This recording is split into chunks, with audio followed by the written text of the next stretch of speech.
one of those guys that you should fear and that he should have been seeded higher. I mean, I couldn't have known who he's been trained by.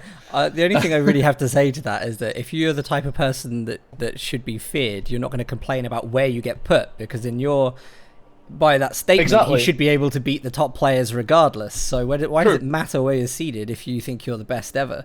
That to me is someone who's like, I just wanted easy games.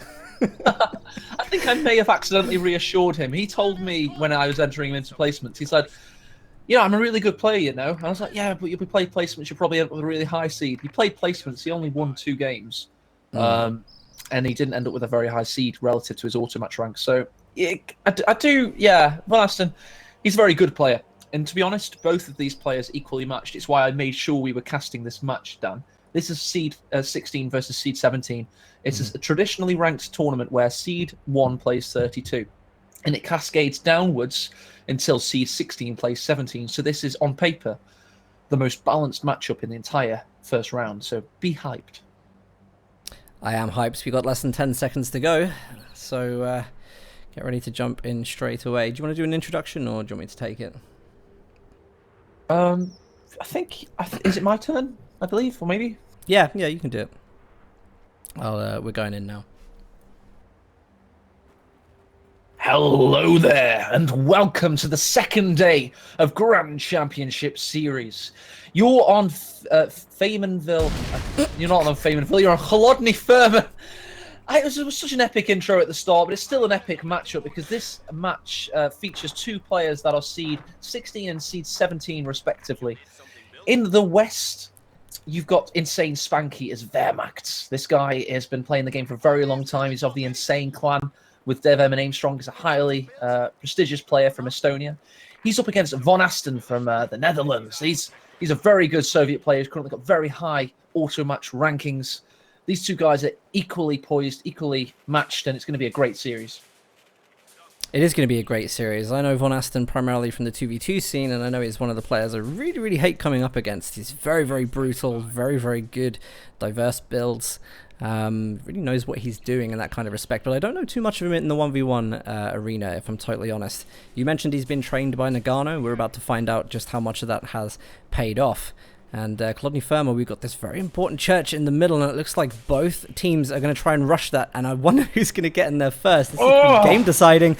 It is going to be Spanky, MG in the house, and his engineers now have to get the hell out of there. They literally threw the MG42 through the window and hurled their way through the door in order to get there. They managed to suppress the combat engineer, and it looks like Vonasten's up against it on this eastern flank. You always want to protect this eastern flank. He's put barbed wire up, but he didn't manage to get into the garrison in time.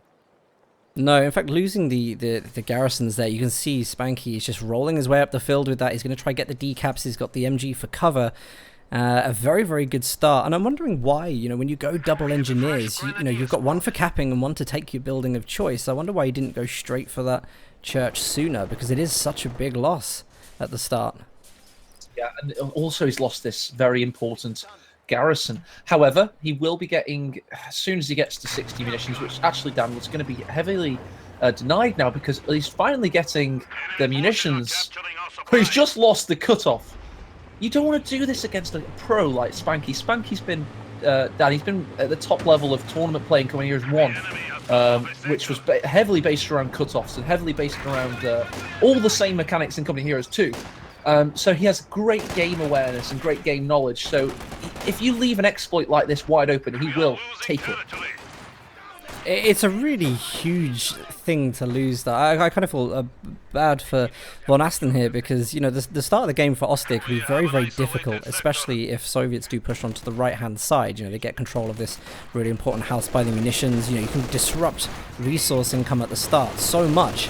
And actually it's just gone the complete opposite way around so unexpectedly, and Ostir getting all these guaranteed resources in early on, going to allow them to hit a very equal mid game. But check out this deep flank here from the engineers. He's going right into Spanky's base to try and decap strategic points, or at least take that house. Yeah, he's managing to do it. He's getting ever closer to 60 munitions, but has the damage been done in terms of map control? I mean, in Spain, Spanky's had he's about to possibly have interrupted fuel, but he's had a good stream of it coming in. That won't So, interrupt yeah. him, because as soon as he gets the munitions, he'll be connected through the VP in the center. So the Wow. best thing he could do here is actually run through the strategic point and decap the fuel while he has a chance. But as soon as munitions gets capped... Oh my gosh, Spanky runs out of the cap point with the engineers. So actually it has been decapped. Very, very unfortunately. And here you go, he has got the clown car up with the flamer inside. MG42 is going to have to retreat. It's going to be a difficult retreat path. Oh, he's made a really, really good push here. That MG's low health. He's got to get the micro right with the scout car, though. Misses an opportunity, although he would have been fausted by the Grens if he did go any further forward than that. So probably wasn't quite worth it, but a good idea to make that chase. Great cover in place. So you can already see the dynamics of this matchup. You've got an old pro in Spanky that's been around for about 10 years in this series, up against Vonasten, who has great micro. He's a lot younger, and it's a very interesting dynamic. And I'll be very intrigued to see how this game goes in particular. Doesn't want to get too close to that Grenadier squad on the munitions. At the same time, he wants to try and get the effect of the flames. He may have just gotten a little bit too close there, and the Fauster's going to go off in the scout car. Damaged engine, and the Grenadier's light arms fire should be able to finish this off. He's going to try save it with some flamethrower bursts. Oh, he's trying his hardest. One more shot from the Car 98 it's required. Two-man squad staying in there. One-man squad staying in there. It's got to retreat. Lucky M3. He's still going to go past the penal battalions, though. He's going to cross negative cover for a second, I think, in the road. Penal battalions will not get that last shot off. Very, very tense first engagements. Incredibly tense. This matchup is going to be fantastic. We chose wisely when we chose the 16th seed versus the 17th. If the maths is right, put a hell of a lot of work into it. I'm not tooting my own horn. It took me bloody ages. It's not like I'm suddenly really talented or anything. It just literally took me days. If the maths is right, these two guys should be evenly poised. This matchup should go the distance, and it should be very entertaining. Got any friends with Steam out there? Anybody you talk to on Facebook about Company Heroes? Anybody you think should be watching this? Get them into this matchup right now, because there's no better way to enjoy a matchup than from the very beginning onwards. Well, Spanky, after what seemed a very, very good start, now has to play against pretty strengthened Soviets. Vonasten's got himself back on his feet. He's going to try and push VP on the right. Clearly not scared about mines whatsoever. Laid a couple of his own. You see mine in the center road. Mine also down the channel between the church and the outhouse building there. So he's covered himself against any austere pushes, which we're probably going to see from the scout car that's just come on the field now. So good play from Vonasten, setting himself up very well, and just launches into Lend-Lease tactics. There you go. There's the most popular commander of the current meta for Soviets, because it's got the Dushka that players feel comfortable with, because it's similar to the pre-nerf Maxim. And it's got, of course, the call-in vehicle, the M4C Sherman. So there you go. 500 Zions Fancy coming up the north there, pushing away the M3. There's going to be mitigated now down. The scout car is out.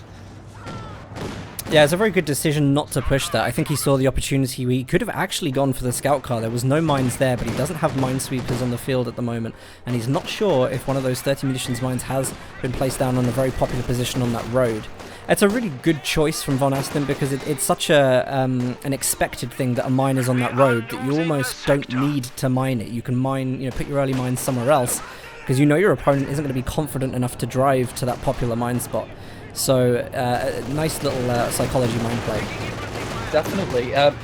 Vonasten has chosen to use Dushkas, which aren't very spammable because they are 300 manpower, against their Macht, or the Ost here. They have garrison clearing tools, they have anti-support weapon tools in the mortar, which is currently coming on the field from Spanky. So there you go, his is very predictable, on-point strategical play. He goes for what casters expect him to go for, because he literally knows how to play Company Heroes from a very long time, a player that he's been playing for a very long time. The mortar really is an excellent decision here. He's got to make sure that there is no advantage gained from having the Dushka in that building in the center. The mortar will be able to just clear all those little green cover positions.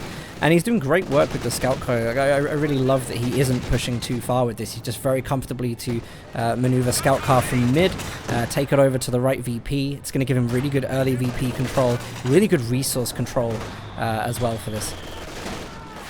It's going to do exceptionally well. Elsewhere in the centre, you've got a very cheeky mine near the garrison here, where the Grenadier is in. So it's got to be a bit careful, especially if he comes out on the east side and then has to retreat past the shed. Elsewhere, the 222 is up against two penal battalions, so has to be a little bit careful. They're not upgraded quite yet, but still has to be careful. Oh! Did not trigger the mine. How come? So close. It was very close. Mechanics there. Very close. He's going very, very deep for the decaps at the moment. Pioneers are trying to push the strategic decap, pushed away by the scout car. We've got a capping from the Grenadiers south side, capping on the edge of the point just in case the munitions were spent on demo charges rather than mines in the early game. It's really nice to see players thinking about these kind of mechanics that are in at the moment. You know, they really are wondering where the opponent's resources have been spent early on. It makes the game so exciting, especially when the game's been patched recently. The meta is so fresh. There's so much depth for strategic thinking at the moment in the game. Well, there's a really good opportunity here to wipe these penal battalions. They're low health, and the scout car is going to give the chase right now. It's going straight in, should be able to get this. I'll be really surprised if these penal battalion squads don't die. It'll be a huge loss for Vonasten. There we go first. Is that the first squad wipe of the game? It definitely seems to be. I will double check on that momentarily. Yes, that penal battalion that's just gone down. First squad wipe of the game goes to Spanky. He spanks it with that 222 in very good form. Is he now? Because he's starting to build an army. And I always fear for guys that are a little bit older, that former Co-1 pros in this case, that they might not be able to compete in the very early game of Chimera's 2, even though he does play a lot of it, because obviously the micro of some of the younger books might be a bit better. But he's starting to build now. We're 10 minutes in. His army's looking great. He's gotten a wipe. He just needs to be able to protect himself against this T-70 that's about to hit the field. The T-70 has been a fantastic unit on this map since the dawn of time. It's such a great little mobile infantry killer. I mean, even with the changes that it's had, it still finds an incredible effect on this. And you can never fault some of the abilities it has with its recon mode. It's such a great spotting unit for whether you're planning an attack or whether you're going to spot for mortars. So many ways of using this light vehicle. And it will help him secure and control territory until he can get maybe a tier 4 out. I assume he'll probably still want to go for tier 4 even with the M4C Sherman. Well, you actually get a buff to its discharge time with that. So yeah, it's an interesting one. Well, we do recommend it, don't we, Dan? Or if just judging the game as strategists, I definitely am an armchair strategist, and you actually do play the game. It's much better to try and get an SU-85 out in turn, in my mind. Yeah, the call-in structure is... I assume that he's gone for the Dishka because it's the Dishka, not because he wanted, the Maxim. So I think that's probably the reason he's gone for this. If you're controlling the game as well as Vonasten is in terms of territory right now, yeah, I think you should definitely always look to tech up. You've always got the M4C there as a backup if things start going wrong. Look at this scout car here, getting a load of early shots off on the T-70, winning the start of that engagement. Going to force Vonasten to take a little bit of a step back rather than pushing in to destroy his scout car. And here comes the Pack 40, Insane Spanky, with an insanely pleasing to the eye Wehrmacht loadout. Very, very much 2013 or very Co-1-esque. It's got 3 infantry from the core Wehrmacht quarters, or as it's called, the infantry company, and then he's got the Panzer Grenadiers. He's got 3 support weapons and a scout car. It's just so pleasing, isn't it? You know, that synergy. It is a nice loadout, but it's not exactly what he needs at the moment. Vonasten is really pushing all areas of the map at the moment. Looks like he's got the Dishka coming up to try and control the strategic point outside of Spanky's base, and at the same time microing loads of units on the field. Scout car goes down on the fuel point, also wiping the squad that was inside. T-70's not got enough health for him to feel confident about pushing, so Spanky may be able to save this situation. There was a huge push from Vonasten through the center then. It was, but he didn't actually manage to gain that much capital. And if you look at the manpower preservation in the pop cap, in the bottom right of the title cards, Vonasten 33 to Spanky 54. His army's getting larger. He's been more conservative with better preservation. He's doing quite well. Oh, he got that long Faust off from the Grenadiers then, pushing the right-hand side. I don't think the scout car's going to give chase by any means. Veteran C2 on the scout car, though, so the 30% increased vision range. So a nice little one for identifying threats coming on the map. Oh, demo charge on the VP. Wait for it. Oh, wait for it. That's a squad wipe. That's a Come squad on. wipe. That's number one. Another 20 seconds to realise. Indeed. How has he not seen How that? has he He's not lost vision. He's lost vision now, so he won't do it. Clearly distracted. Very much distracted, yeah. There's a little bit of more... He needs better map awareness in my mind. If you can't see that the unit is capping the northern victory point when all your units are in base... I mean, it's still early days at the moment. He could still hit that button just as a gamble. He would still get lucky doing that. You know, at the same time, Spanky hasn't really taken that unit away. He's still got time. But here we go at the moment. T70 might come in and try and get the scout car one shot from the AT gun's going to go in. Pak 40's got an angle, he manages to hit it. The 222 can actually do some decent damage, and then it'll have to pass the Pak 40 again. It is indeed reversing past the Pak 40 again. Will it get a shot? Oh, lost line of sight. Yeah, interesting that he lost the line of sight. I mean, Vet 2 from the scout car I thought would have provided sight for that, but I think the angle wasn't enough for it to track through the church. Oh, Dan, I've got a request. Some choice moments, could you put the fog of war on at times? I always forget when I'm casting, and I always... Oh, do you? Yeah, cool. I've been doing it. Somebody requested in GCS before it started for me to do it, and I said I'm not camera, but I'm glad you are. That's awesome. I am, yeah. No, I've got hotkeys up for it, so... It's always cool when we were at ESL last year when we could see what we were both looking at any one time. That was cool. Wonder, that would be cool if that happened again. I'll do my best. There's a lot for me to do. Maybe when I come to your house for the quarterfinals, you could possibly set up a supercomputer setup, maybe? With like 3 monitors and... can we have spaceman chairs? No. Oh, damn it. Anyway, back to the game after Stormus keeps getting sidetracked. Dushka at a great angle. With the penal battalions also reducing that grenadier to 1 model. I'm really impressed at Spanky's reluctance to repair his scout car. He just hasn't done it at all this game. The T-70's, constantly getting repaired. It looks like it may come in now for the kill on the scout car. He's going to come right around. He's going to get that angle. Just 1 shot will do it. Oh no, actually he's going to get another shot. Faust. It's got to be. He needs the D-Garrison, he needs the Faust. Where's his micro? Oh, I don't know. He just wasn't ready for that. I think he's too busy on making sure that the scout car got out of there. Maybe hoping that the AT gun was going to take a shot, but the sight just wasn't quite there.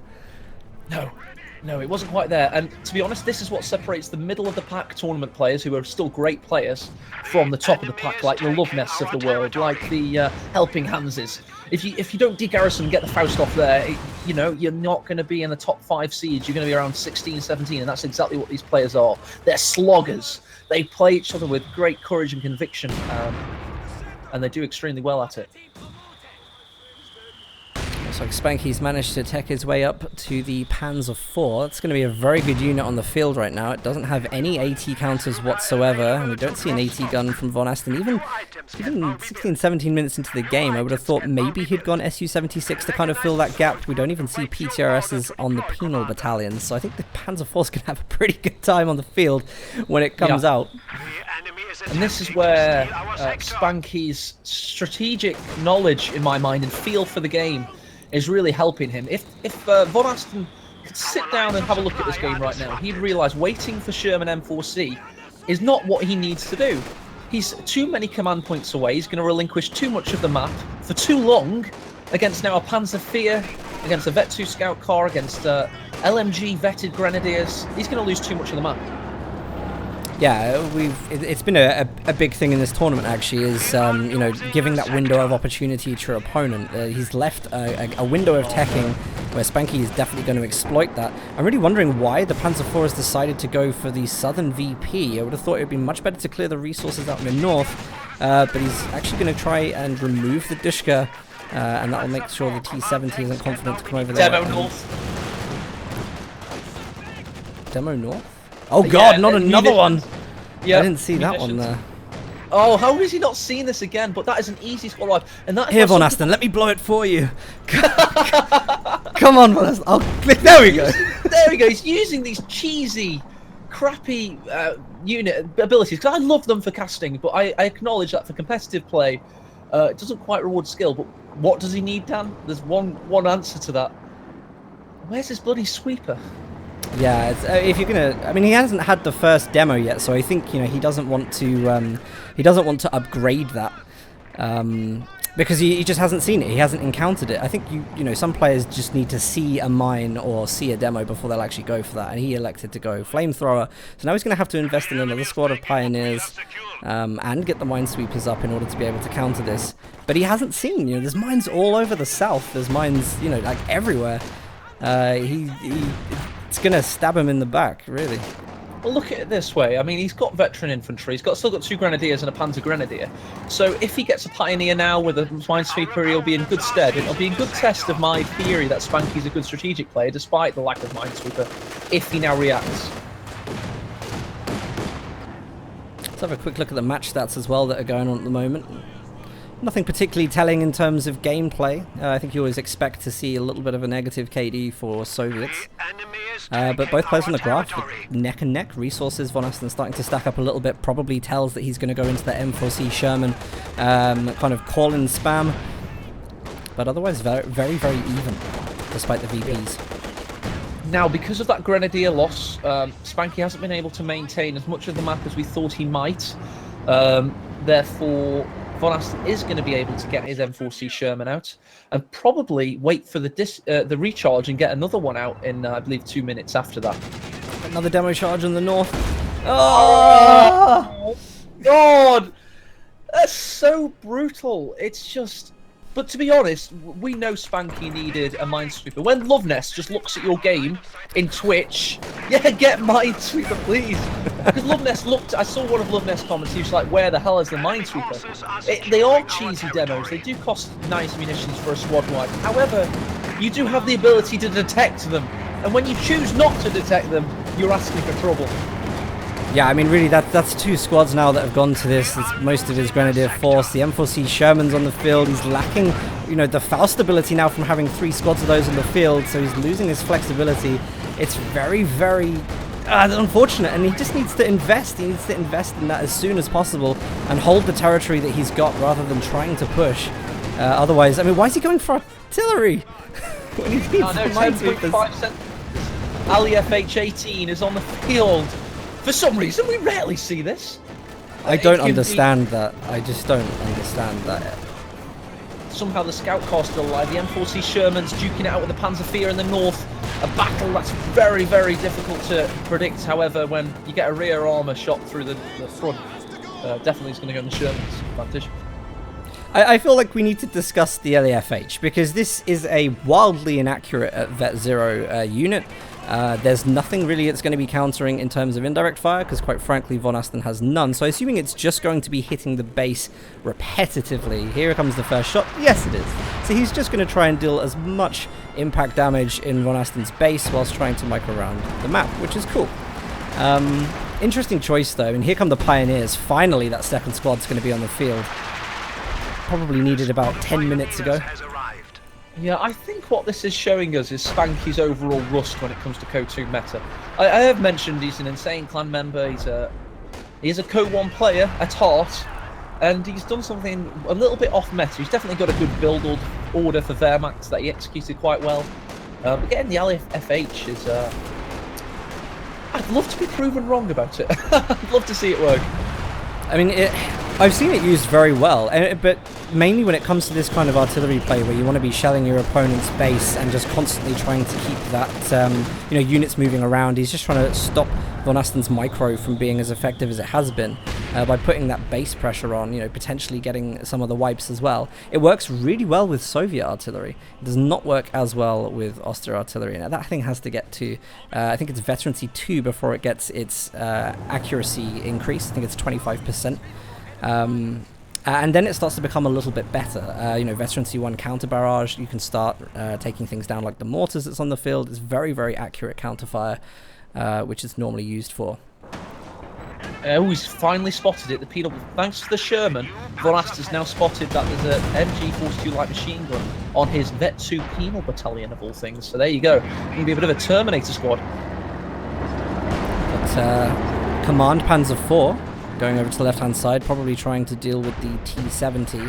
Spanky's actually spreading himself relatively thin, I think, because he's all over the map at the moment, and he really needs to focus on trying to get one of these sides.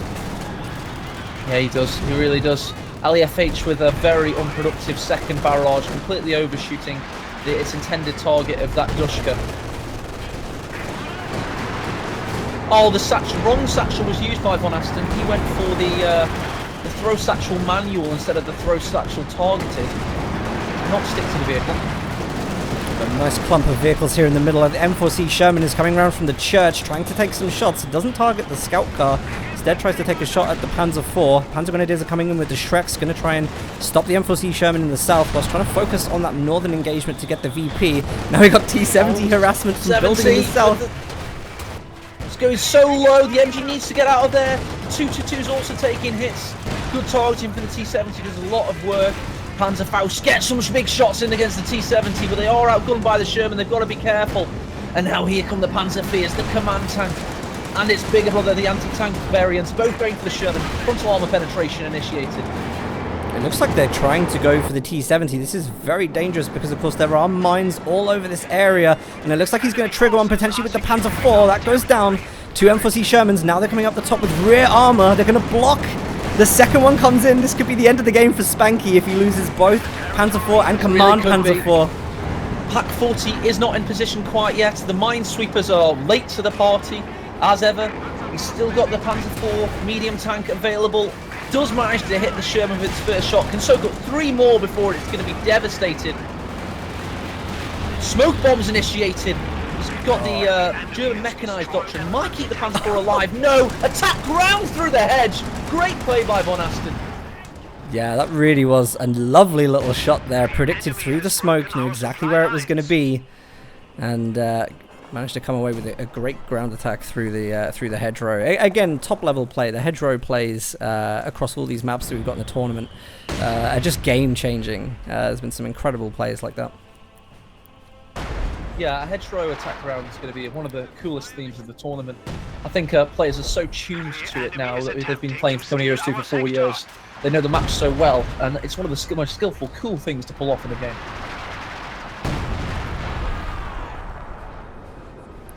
Well, this has got to be a really good position now for Vonasten. He was down on the VPs, and at least Spanky can say that he's taken a hell of a lot of VPs off his opponent in the early game. Even if he does lose this, it puts him in a pretty good position to play allies in game 2. But I'm just really surprised. Like, this game could have been so much different if he'd invested in minesweepers earlier on. Instead, you know, we have the artillery, which really hasn't done anything. 4 kills, I think. 6 kills now after hitting the mortar. Beauty of it all is done because it's a best of 5 series. These guys are in for it today. They're playing a proper competitive tournament where their skill is tested, and if they waver, if they make a foolish decision, hopefully the most skillful Company of Heroes 2 player will emerge victorious. That is the whole point of this tournament. It's sorting out the men from the boys, and we're in for it today. We're going to have an excellent game series between these 2 players.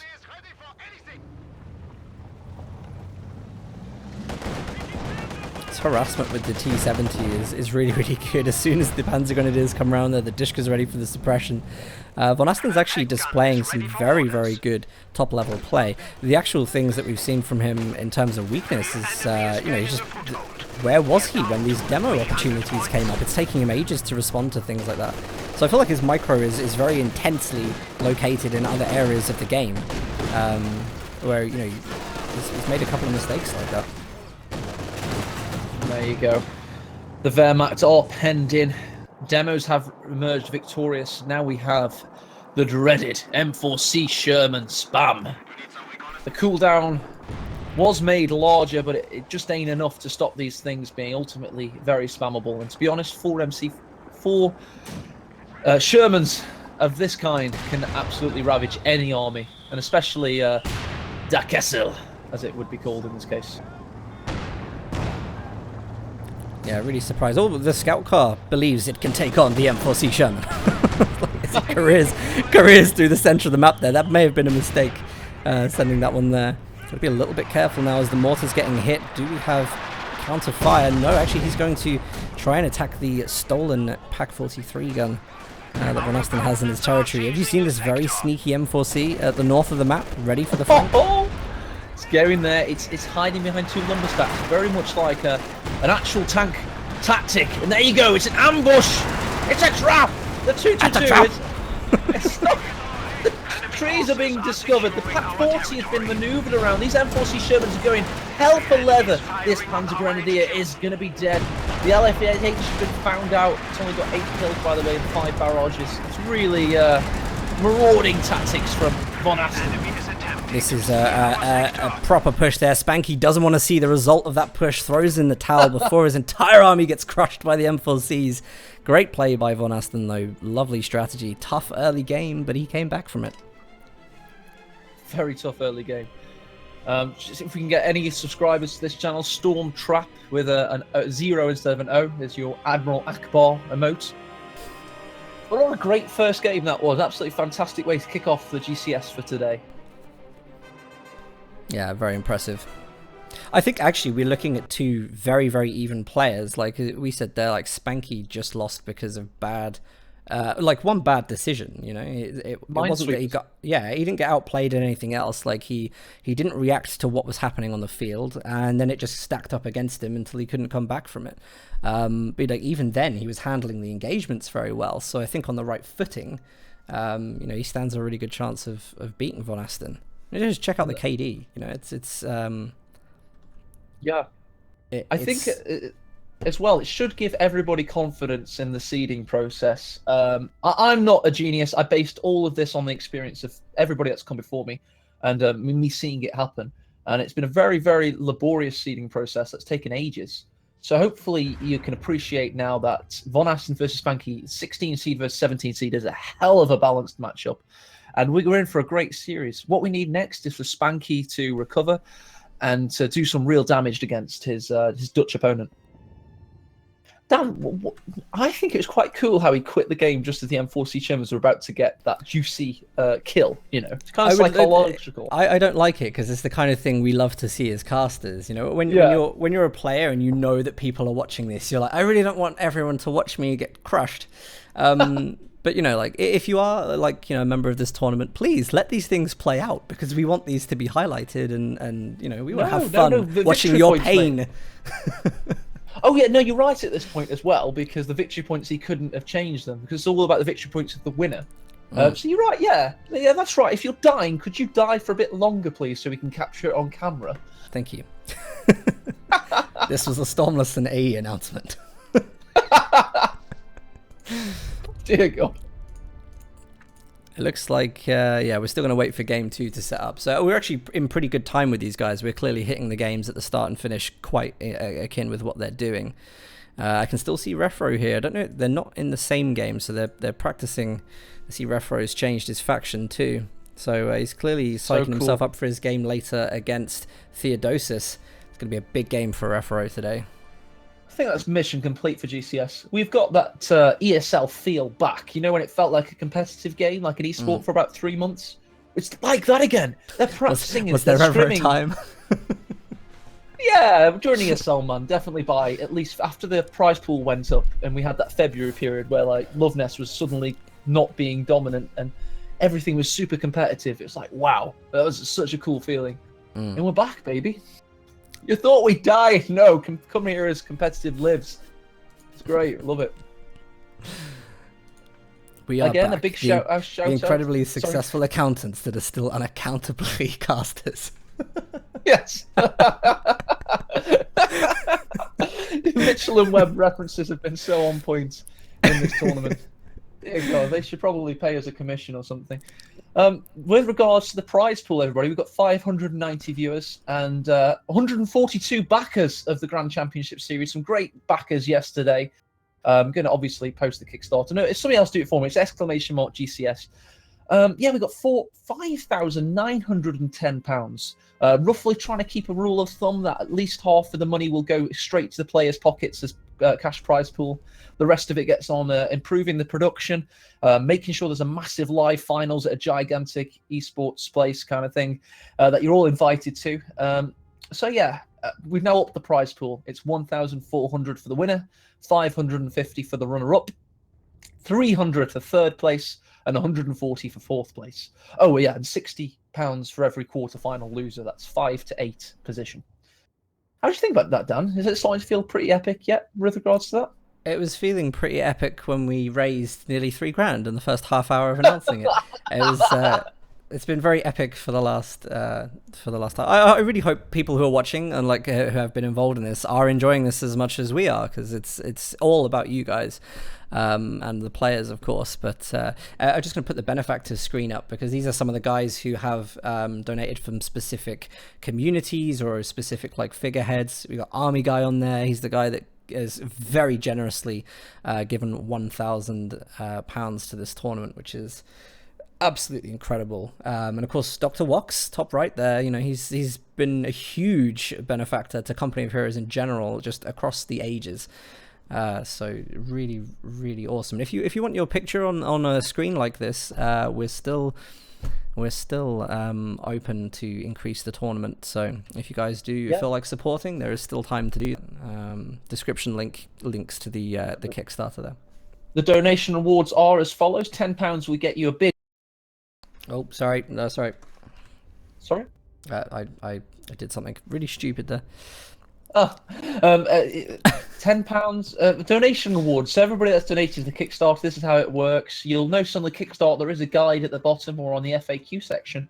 £10 gets your name and lights. You get credits at the end of the tournament. You get your name on various like stream assets during the tournament and the leaderboard.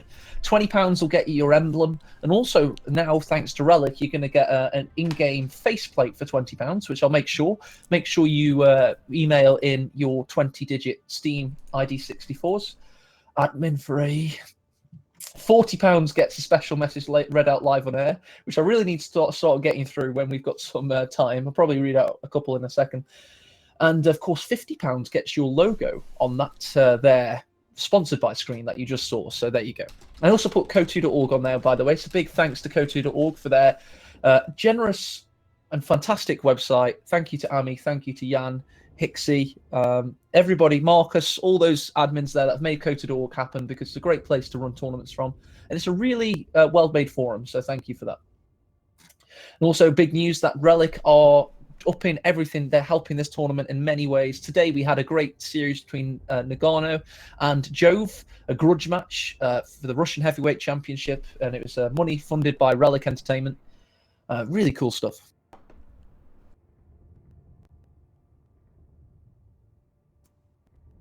GB says the game's about to start any second. I'm just keeping my eye out for it. Do you want to get in an observer party with me? Yeah, absolutely. Waiting for an invite. Okay.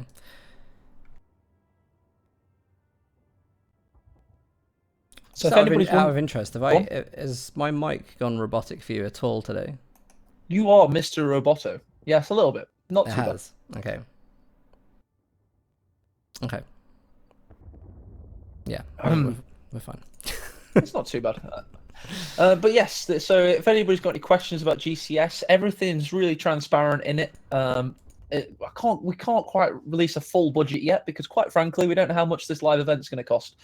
And we don't know which players are going to be in the final as well, because imagine Von Ivan, who's been playing really well, we're going to probably have to post him to England. No, we'll pay for flights, but we don't know how much we've got to spend on it yet. Still no game from them.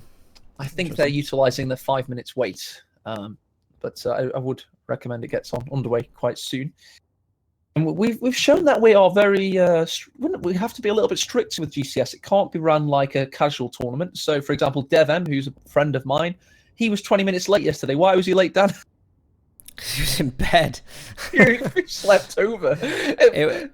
It was a time zone difference thing. He got the time zones wrong. I spoke to him about it afterwards, because he replied, like, I'd written on his Facebook, I was like, can anybody who knows Zhao just please wake him up, you know? I wrote to him on Twitter and everything, and he's like, why are you doing... Portugal's on the same time zone as us, and I explained to him exactly what time in Lisbon time he needed to wake up and play. He definitely deserved a 100 victory points deduction for his series. That's right, like a penalty. And it really struggled against Fahu, didn't he? Really had to overwork that penalty deduction. Yeah, it was brutal. I'm joking. Unfortunately, Fahu was a little bit, seemed a little bit phased by Devem, I thought. He was, yeah. It is a fear factor. I mean, DevM being DevM, I would be like that. Do you know what I mean?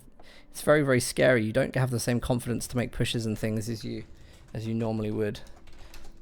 Yeah, I see what you mean. It is difficult with other series we've watched. We've got some great games already. It feels like this tournament's so fully underway, but we've got so much left as well. So exciting. Can I, sorry to interject. I know we're waiting for the next game to start. We need to go over to a wait screen, if you don't mind, because I need to just reset something, but I don't want to come up on stream. So we'll do that, guys. We're going to go to a wait screen. The game starts in a couple of minutes. We're going to load into it now. I promise I'll hit pause this time, before we go into it, and then we'll jump straight into the game for casting. So see you guys in a moment.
I'll intro.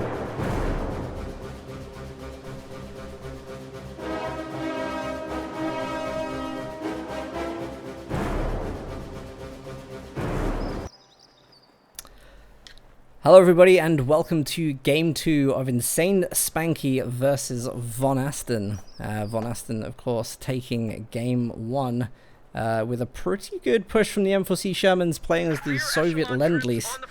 Now we're going to get to see if Spanky's going to be able to retaliate this, playing as the USF. Spanky was a little bit rusty at times. He allowed himself to be ravaged by something called meta. And also the demo charges, which are probably called cheese. He should have swept them. he should have. He had every tool at his disposal to defend against the M4Cs, but then by that point, Vonasten was already on top of him and, quite frankly, swarmed him. So in this game, he's going to be out for vengeance. This time, Spanky is as USF, so people were complaining that they're only seeing DevM as USF, but here you go, you got Spanky, so let's see how he plays. It was a real shame in the last game. He kind of let himself down by not getting those minesweepers on the Pioneers. And I mean, even when he had the opportunity, he was building a howitzer piece, which didn't really do anything. It was a total gamble move. So we definitely see a weakness there from Spanky from his first game, that he just wasn't making great decisions from the start, even though he played fantastically. But this must be a real boost for Vonasten, who's going to go into the second game with a really good feeling that he's going to be able to make this work. Yeah, he's going to be growing in confidence now. Spanky was arguably a little bit better and sharper in the early game, so now he's got more confidence and he's the one on the front foot. We're still seeing, this time Vonasten's going to be incredibly aggressive down through the center to the southeast side of Colony Firma. He's going to go for that strategic cutoff straight away, even though resources haven't even been capped by Spanky. Spanky was far too obsessed with going up through the center of the map, not realizing this ginormous flank that's going around on the south. And Vonasten just taking a very nice green cover position there to make sure that he can cap this resource to make it even harder to get for Spanky. Interestingly, from Spanky, he's gone for an extra rear echelon, which has diminished his DPS output in the early game, but he's been able to mass up with his 2 rifle squads and push them away regardless of finally capturing his own sectors now. In the meantime, Vonasten has had his fuel thanks to the Kubelwagen. Very interesting. Spanky still has time to go and kind of disrupt the right-hand side resources by getting inside that house. So I hope he makes that rush now, because he still has a really good opportunity. Completely defended that push from Vonasten, south side resources. But instead, no, he goes for the VP, encounters the Kubel, forced to retreat. So it looks like secure early game resources for OKW on the right-hand side of the map. For everybody with a second screen, there is now a dual cast going on. The second series that's currently happening simultaneously is being cast by Imperial Dane on his channel, twitch.tv/Imperial Dane. Not an Australian accent. I didn't get it right that time, Dan. You did not get it right that time. That was terrible. What was that? I have to really warm up sometimes to get my Imperial Danisms right. But it's Papio Daniel versus Jeremy, followed by Theodosios versus Refero on his channel today. But back to the action on Kolodny Firma. 2 very equal players in the second game, Spanky and Vonasten. It's really nice to see that the series today has good early aggression. We also saw it in the Jove Nagano Russian show match that was on as well. And they've been very, very aggressive at the start. They've managed the engagements very well. We haven't seen any losses come in. Didn't see any losses at the start of the last game, but they both hit each other very, very hard, disrupt the kind of confident manpower income that you'd normally expect. And then they're just pulling back, capping their territories, and starting to formulate their strategies for the game. No commanders picked just yet, which I love. Yeah, me too. I do know that this truck is probably going to go battle group. Interesting. I was so sure Vonasten would be all about the early Luke's rush. Very interesting indeed. But of course, he's possibly fearful of the M20, so he needs to get Faust up as soon as possible. But still, Luke's, I would have assumed, would be what he would go for. Yeah, I guess with the flak half-track, you would then potentially force the USF player to go into an AT gun somewhere. I mean, it's a very, very good defensive unit, especially with all these narrow choke points on Kolodny Firma. I could see the flak half-track being very effective here, especially in its new form. I imagine that's going to be hard to counter. Yeah, you might be right there. In this early game, we've got 7 kills to 8 for Spanky. So very, very delicately poised. He has, however, lost a bit of map control, a bit of victory point dominance. Interesting formation there with the barbed wire and the sandbags on that central victory point. Never quite seen that before. It's almost like they've built a little base. Yeah, it didn't work though, did it? Because he still managed to get round into it and use the green cover against the house. So if anything, Vonasten has helped his opponent with his little efforts in the centre. Yeah. Although if they got grenaded, they'd be so toast. rather than reversing away. Going to give some extra DPS to protect against these riflemen. Elsewhere in the south, Focus Grenadiers have to retreat thanks to the rear echelon and the riflemen. So Spanky now finally has 2 victory points and stems the bleed at 422. Lieutenant Tech. An interesting one. Probably the A half track then. Again, both the flak half track and the A half track are really good on their rolls here for like the narrow choke points. So it could be an interesting gameplay to see both of these in action. I really expect the M20 actually. Really? Really do. I expect the M20. It'd be interesting to see. You always expect the half track. I always expect the M20. Well, I'm a huge advocate of the half track. You know that I use it all the time against Austere because I think it's an amazing play unit against Austere. I just don't know about OKW. All these riflemen have to be a little bit careful. Kugelwagen could gun them down on this negative cover. And it's going to go straight for the cutoff. And the central victory point to get taken, which will deny the fuel and munitions in the south. However, there is a fighting position from Spanky that might even push the Kubel away before it's able to, neutralise. Not quite, no. Kugel's managed to get in and out, decapping the resources. Lovely little move there, but it doesn't actually look like the resources are disconnected through the VP in the center. That's actually connecting through the munitions and back to fuel, so that hasn't quite worked. Just manages to get it now, but no real need for that rush. Back in base. It's an interesting mechanic, isn't it, really, when you look at those cut-offs?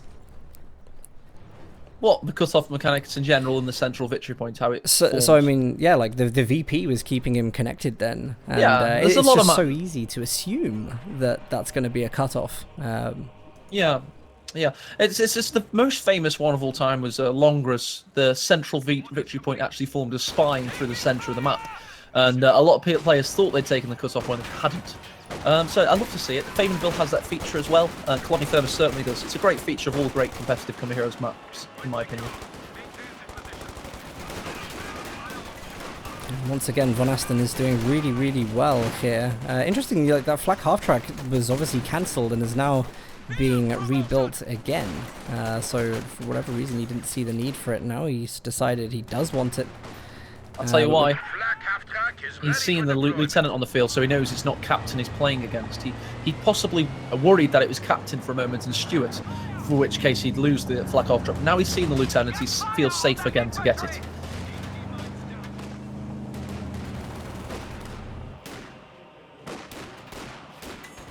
Protecting his cut-off well. He's got this Vet 1 rifle, 4 kills, duking it out against a Vet 1 Focus Grenadier, 5 kills in a pitched engagement.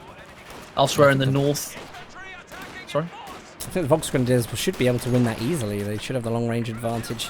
Definitely got the squad advantage already. Spanky's going to have to retreat. I mean, he's also got that fighting position there, so I don't even know what he's really worried about. But good capping from Vonasten, sending that Kubel down to the VPs. I think he's going to try and work his way in for a triple cap, which is a fantastic thing to get his access as early on as possible into the game. It really is. It'll be good if he manages to get that. He'll be able to get the Northern Victory Point in no time. By the way, Spanky is now actually going captain after showing the lieutenant on the field, possibly to get the counter for the flak half track. So yeah, what a strange teching order from both players. I wonder if that's going to be telling of his doctrine. I wonder if that means heavy cavalry is going to be coming. Because heavy cavalry company with the Persian calling. It's nice as well because he has already teched up to weapons upgrades. He's got some bars. I think that's weapons upgrades. Let's just check out his tech very quickly. Whether that's just either been picked up or not. Yeah, it is. So he got the weapons upgrades. And, he's probably the smoke's going to be very useful if he doesn't tech up to grenades to get the rifle smoke grenades. Here you go, an onslaught on the Stern Pioneers. The flak half track is watching over these squads, so they're going to get suppressed. The bazooka rear echelon is going to go south of that suppression and try and pop out of it and lay off one of those rounds. AT gun, by the way, has come out, the M1, 57mm.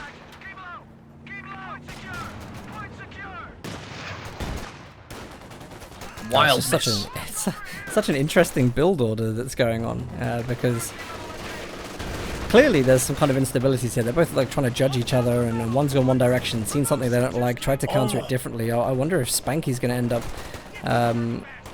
picking a commander based on this, or whether he's going to try and continue going Stewart. into another tech for Major.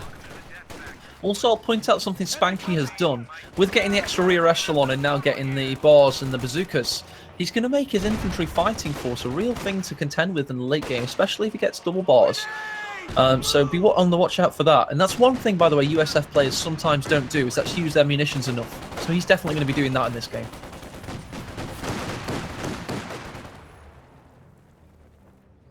Not sure what that AT gun's doing by the church, but it definitely isn't not in a position to engage or. It's or praying, respond to Daniel. the It's praying for good luck in the late game. It's saying, "Please may my rounds be true," and hits King Tigers and penetrates. It's an interesting. I mean, the USF AT gun is. Oh gosh, there's a squad on the right hand side there. What is it doing? No, That rifleman should have retreated a long time ago and got deservedly punished. What is Spanky doing there? Very late retreat. I don't know if he meant to leave that there, because I'm pretty sure there was another squad there earlier that he did move away. So maybe that one was just a mistake. But he should have easily heard that through his headphones and responded to that quickly. We've still got the problem still of that AT gun, which I think may have a little sight line over to the right, but it's in a weird position, that's for sure. He's just brought the pack howitzer on the field. And again, that's another decision. Like he clearly loves his artillery. You know, we saw in the last game going for the LEFH. Now he's going for the USF equivalent of long-range indirect fire. But I mean, really, what's on the field that needs, you know, that requires the pack howitzer? Well, there's the MG34 in the central garrison, watching over that victory point. So maybe it's a counter to that, and it will, of course, cause a bit of attrition in the long game. And which is definitely where this game's headed. It's going to be a long one because we've got more indirect fire support coming from the ISG. I'm not sure if I believe that anymore. Spanky's just getting pushed back and back into his territory. If he can find a way to get rid of the fighting position, which I assume the ISG coming onto the field may be able to start doing, then I think he's going to be able to finally start pushing through and decapping the resources. He's already gone the long route to take the fuel, and there's pretty much nothing covering it other than this pack howitzer, which I believe is going to take its first couple of shots through. Fighting position taken by the rear echelons. They're just trying to stay in a position to keep these... Oh god, the pack howitzer also comes into play. So he's trying to keep his territories. He's trying his hardest, but he's had that rifleman loss, the biggest loss of the game so far. And we're now waiting, Dan, as casters, for the tier 3 tech to come up so we can get some medium armor that'll really break this game open. Because it's going to become a slugfest in the meantime.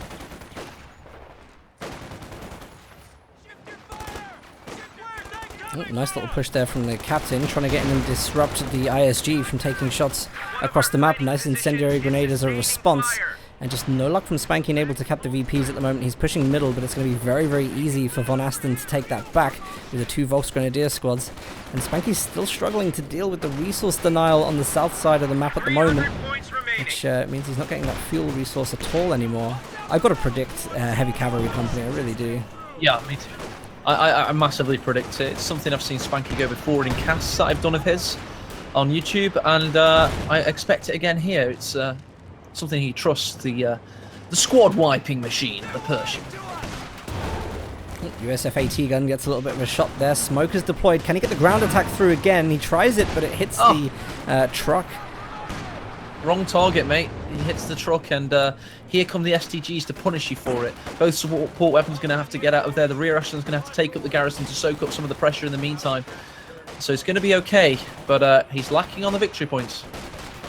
There's really nothing I love more than when USF player pops smoke and multiple Volksgrenadiers run out of it as a counter push. It's such a beautiful thing to watch, you know.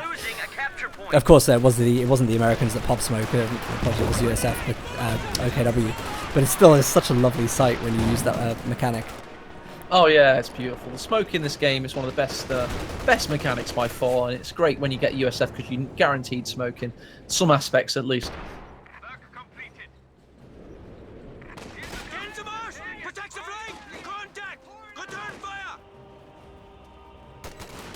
Oh, Raketten's left in the middle of the road there. Not sure what it's doing. There's a little bit of cover from the flak half-track, but not even camouflage from what I can see. Yeah, the Raketten was just being a bit of a spy there, seemingly. Seeing what it could see. Possibly misclicked, we'll never know. I mean, Vonasten does make mistakes, you know. You can definitely see that. Spanky's a little bit weird on this order. AT gun there. I think it's getting some shots off on the flak half track. Smoke is popped again as it tries to retreat. The USF AT gun is such a good choice here because the range on that thing is incredible. Just able to pick off all those units from outside any range that it can be counter-fired. Got little skirmishes happening all over the map at the moment. It's starting to feel like Vonasten is a boa constrictor and Spanky's possum. It's getting a little bit confined. He needs some armor to break out, and that's what the Americans are great at. It's armor. They're not so much support weapon based in terms of their power. It's about getting the Stuart out, getting the Sherman out as quick as you can. So he's starting to be a little bit confined. I think what's really going to hurt him though is the triple cap, because he has been triple capped a couple of times now. We're about to see it, I think, again, unless this flank on the south side goes really well for Spanky. But it looks like, oh yeah, he's managed to push that off, so he will negate that a little bit. But 200 VPs already, you know, we're 15-16 minutes into the game, and it's going to be a lot to come back from as USF, especially when Vonasten's in the position that he's in right now. Sorry, just cover for me for a minute. No, it's absolutely fine. We still have no commander picks for these players at the moment. Nothing has been called in. We both believe that Spanky is probably going to choose Heavy Cavalry Company to get the Pershing, but he has spent his fuel. The Major was on the field, so that means that Tier 4 has gone up, and he's probably looking at one of those units. I think that's going to be a little bit of a mistake because he hasn't held the resources and the territory points to really keep using units like that and get something from any of his commanders that is a call-in. Great flank there from the Fox Grenadiers. They get the incendiary grenade on the fighting position. They're now able to take the fuel point most likely, and they've also been able to not quite neutralise the cut-off, but they're doing some good pressure. And here comes the flak half track. Did you see that? What a fantastic swerve there. Dust flew up as he went around. I really like when they're using the handbrake, which is really, really cool. What have we got here? I think we have fake artillery. Does that look like from the Major? Is that what he used before he ran away? Oh no, it's actual artillery. He's actually using the proper artillery. I thought that was going to be faked. I see no reason why you would want to use that artillery against the flak half track. But he decided to do that on the retreat. He has managed to destroy the garrison at least. But the damage has been done to Spanky at the moment in terms of victory points. He's really suffering. He's currently capping north and south, but there are problems. The Kuba Morgan's contesting south, and there's a detachment heading... Sorry, contesting north, and there's a detachment heading south to deal with the problem there.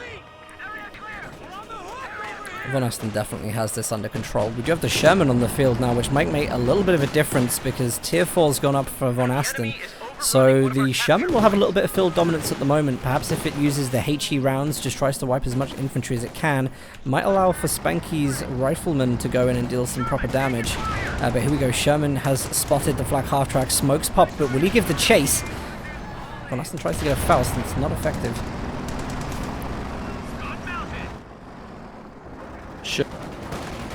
Sherman's in position to do some serious damage against these Fox Grenadiers. There you go, 2 men down. Might be able to finish them off the pintle mount. One more shot lining up, turret traversing. Will it get it? Hits the tree instead. Interesting choice. Yeah, I think as well, because he's on armor-piercing rounds, he's not going to get the AoE explosive shell that is going to take the infantry down with a little more effect.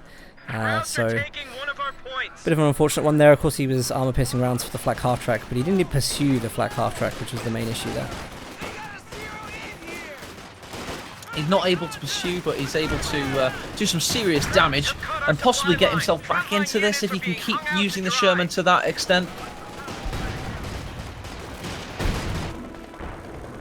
I think that's the key player for him right now. The Sherman has to be utilized very, very effectively. He also has a huge manpower on. What is this though? Is that Major Artillery wiping a squad there?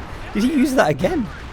I think he actually got away with Major Artillery doing something there. I'm just going to check the kills on that. Yes, it was. It's a squad wipe. Very good there. Very good indeed. Oh, this is a difficult one. Command Panther's on the field, so Special Operations Command Panther chosen for Vonasten. He got mark target on the Sherman, and he's not going to pursue it though. I think he was expecting to potentially get a little bit more through off of that. Now he's going to ground attack through the hedgerow. There you go. There's an ability from the GCS patch. You still can track the target. It has been nerfed in terms of damage, but you can track the target for a very small amount of time behind the bushes, and he was able to do that there. So there you go. That's called balancing, ladies and gentlemen. You take away a little bit from damage and you give in other areas. Coordinated fire just about wearing off now. The main on from the Panther still very good, though. He is pursuing. Sherman's backing off. Will it be enough, though? I think it will. He's got great support from the Volks Grenadiers. He's now in a position where nothing is going to be able to counter this Panther. He's trying to get the line of sight to finish off that Sherman, but I think it's going to take another shot at least. Will he pursue it? And the bigger question, of course, is will he get snared by the riflemen that are coming up by the map now? He's got to get that last shot. If he takes it, Sherman is down. Oh! Great play by the Command Panther.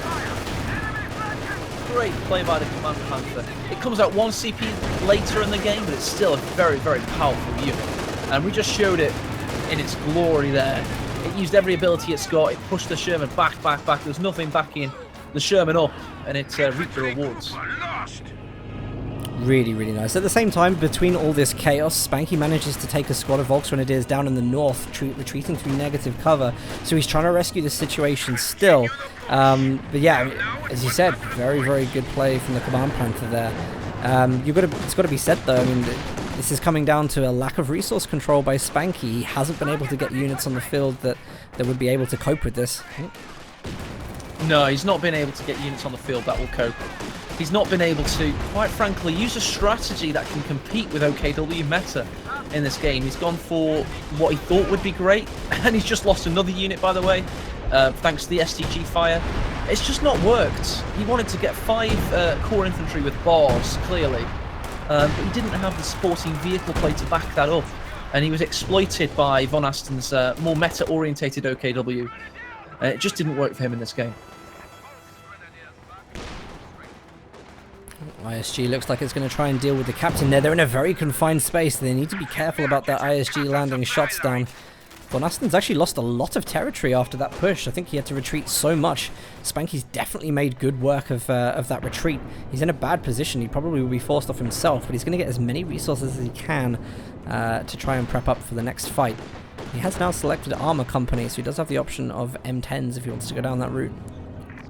Yeah, it's a little bit too late, too little, too late. 82 victory points remaining.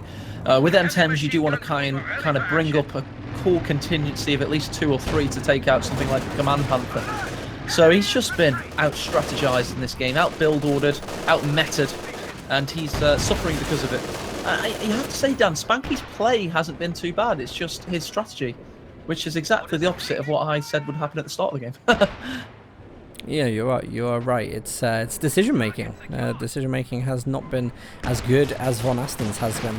But, you know, Vonasten has come into this with a claim. You know, he was upset about his seeding. He was upset about where he was seeded in this tournament, even though you and I both believe it was the right position for him to be in, both statistically, you know, and fairly compared to everyone else. But he's making a statement, you know, that he is a top-ranking player. He wants to be, you know, he wanted to be in those top 10 seeds, and he's going to prove that to us. I think he's doing a good job of that. Yeah, absolutely is. Best of 5 for everybody watching is because this tournament is extremely prestigious for a high cash value. And quite frankly, in a best of 3, a player like Loveness could go out in the first round of Warpaint Championships. Something that's practiced for months for Grand Championship Series, like a lot of these players have. And it's single elimination. We just can't have a situation where a better player could lose. So we want to make it certain that in every single match, the best player wins. We don't want any shenanigans, any luck, any bugged Ziscums or anything like that. We want a fair opportunity for everybody to come back, and that's why it's best of 5. Yep, it looks like this best of 5 may end up being 2-0 start off to the series. We did see one of these yesterday against Von Ivan, which Burmy fantastically managed to turn back into game 3 on this map, actually. The question is, though, playing as Axis again, do we really think that Spanky is going to be able to do that? The M10 there tried to push in a little bit. It's taken a Faust, and is there anything around that's going to be able to help deal with this?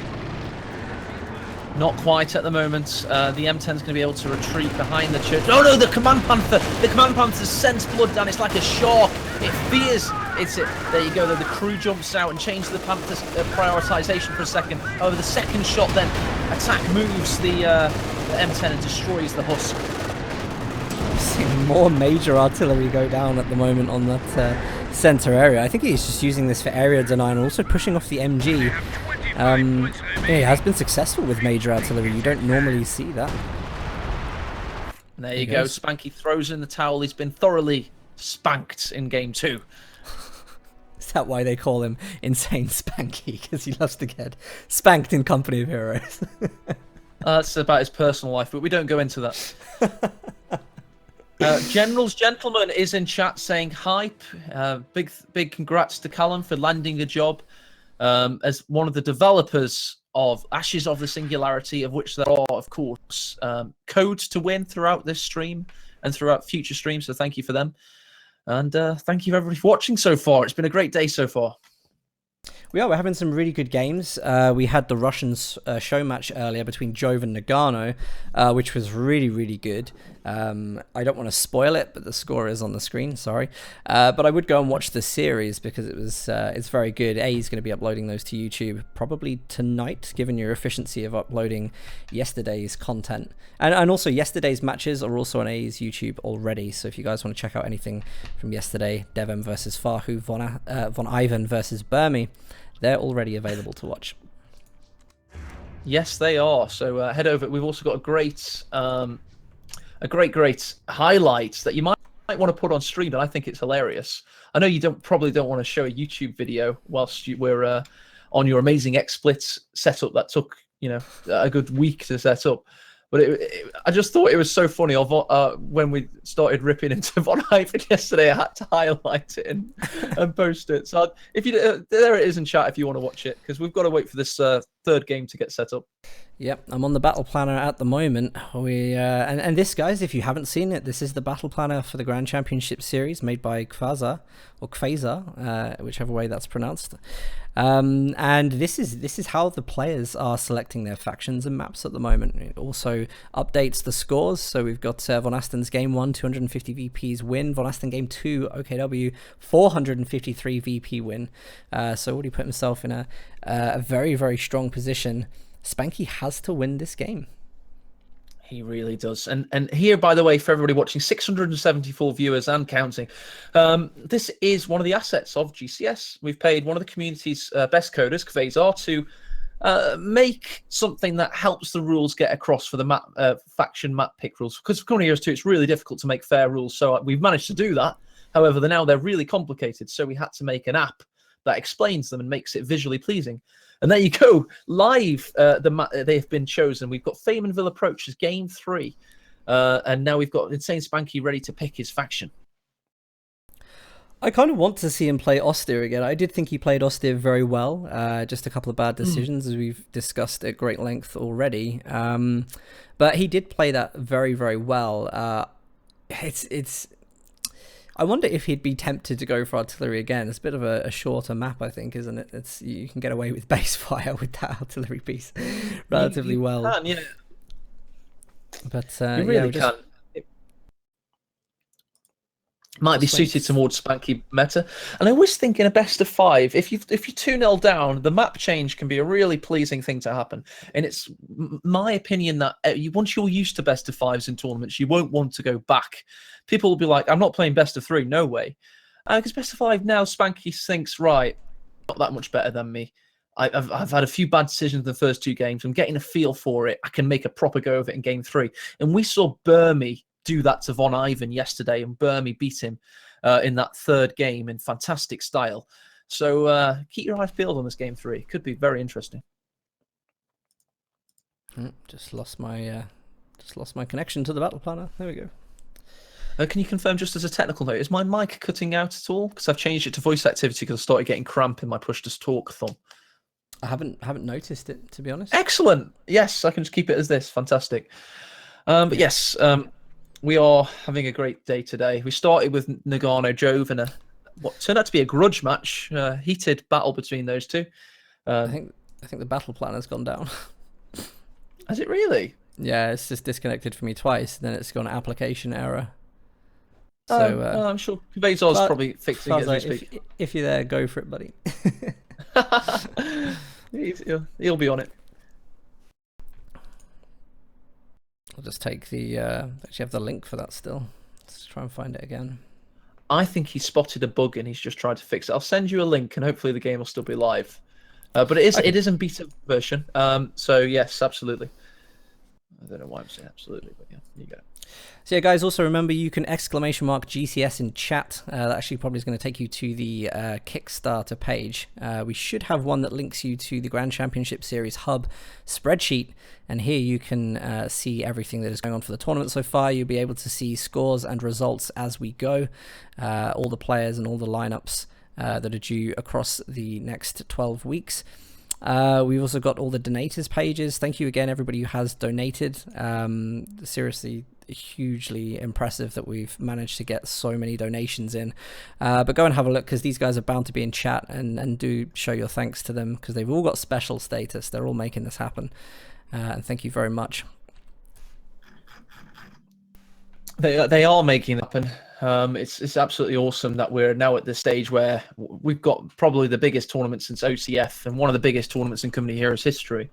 And it's starting to feel like a really epic event, because for the first round, we've got like 700 viewers watching live, and people are really into it, and it's getting like a really community-focused activity. I'm very proud of it. I'm very proud of the community for it.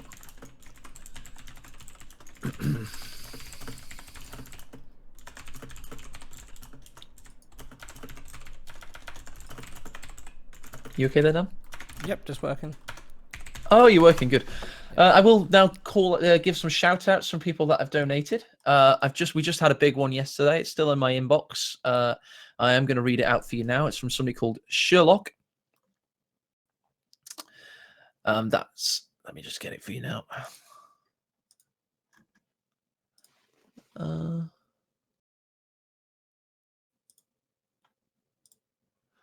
Wow, we're constantly having them come in as well. Every time I sign into my inbox, I've got more donation awards that have come in. It's so exciting to me. Here you go, Sherlock. Here's what he wanted to tell you. I don't know what to say other than thank you. So here's a quote from a great book, winking smiley face. You know, said Arthur, it's at times like this when I'm trapped in a Vagon airlock with a man from Betchelagugis and about to die of asphyxiation in deep space that I really wish I'd listened to what my mother told me when I was young. Why? What did she tell you? I don't know. I didn't listen. That was Sherlock's message to us all. He donated 200. I don't know which book that's from, but it's pretty cool sounding. It must be from. Is it from Hitchhiker's Guide to the Galaxy? It sounds like it. Let's Google it. But he donated. Yeah, I know. He donated a crap ton of money yesterday. 200 and let me just check. £19 from Sherlock. So thank you very much, my friend. One of the many people making this happen. This big tournament. Okay, I think I'm sorted out on here. Quasar is actually just having a little look at that. Because it did disconnect, but it's fine. We remember what the scores were on the VPs and stuff. He'll be able to get it sorted. Still waiting for that game 3 though. We know the map's going to be Faymanville Approach, which is fantastic. It's one of the community's favorite 1v1 maps to play. It's a very, very balanced map, I think. There's lots of things that you can do on there for cutoff control. The map is relatively wide, so the engagements are always spread out pretty nice. It's going to be a good map. I'm just really keen to see what the factions are going to be, whether Vonasten is going to play something different than what we've seen. Chat has very rightly pointed out 100% OKW win rate at the moment, so players have really put... Holy crap. Players have really put their OKW game up. I think that's probably in part to, OKW's been weak for ages, hasn't it, really? And people have probably just enjoyed playing them now that they're a little bit stronger in the patch. Yeah, little bits of them are stronger, but we just reverted. We just basically nerfed a tiny bit the Command Panther, tried to make it a bit more late game, and also reverted that Faust change that really made OKW a lot stronger in the live game. So that's been a nerf to go to OKW. Now they have to wait for the truck to set up. But to be honest, it's not deterring players from playing them. They're still a very powerful faction. Shipwreck points out yesterday OKW lost all games. You really need to get a statistical analysis done of GCS, and the guy for it is Siphon X on Kotu.org. So go to the Kotu.org forum. No, sorry, I meant the Company Heroes 2 side of the forum. The main forum. I'll link it. I'll just link it. Kotu Central, that's what it's called. And you'll find Siphon X's posts there where he actually does actual statistical analysis with numbers not just random things he pulls out of his ass and then says on Twitch chat. Kappa. I've got to remember games that went on yesterday as well were top versus low seeds. True. Yep, today true. we're seeing like balanced seeds where OKW is prevailing. All these statistics will come out over time as well, because that's one of the great things about Company of Heroes is you have people who are really dedicated to like this section of the game.